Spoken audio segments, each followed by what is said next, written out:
እስልምና ወይ ስለ እምነቴ ምናምን እንትን ስል በጣም ነው ውስጥ የሚሸበረው። በእውነት ነው የምነግርህ። ራስን ማጥፋት አይነት ነገር ስሜት ነው የሚሰማኝ።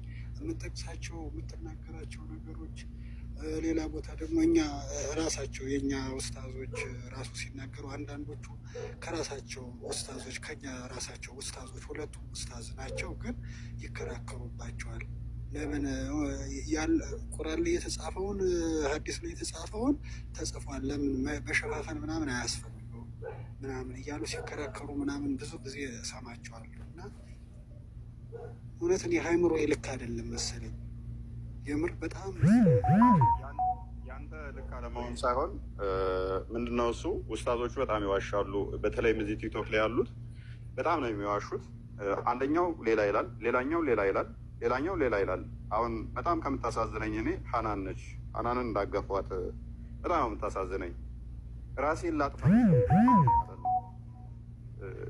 ማለት በቃ እኔ እኮ እስልምናን በጣም ነው የምወደው።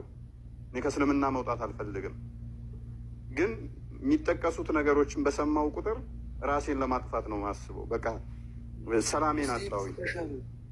ያ ወደ ክርስትና መጣችና አራቀናል እንትን ማለት ገና በቃ እኔ ወደ ክርስትና እንትን ማለት ፈልጋለሁ ብላ አራቀን እንትን ስትል እረፍት አገኘው ሰላም አገኘው አለች። በዛ በዚህ ብለው ወሰዷት መለሱና በቃ ፈራች የሆነ ነገር እንትን እንዳይሏት ማለት ነው። ተመልሼ ራሴን ላጥፋ ምን ላድርግ አለች። በጣም ነው ያሳዘነችኝ ማለት ነው።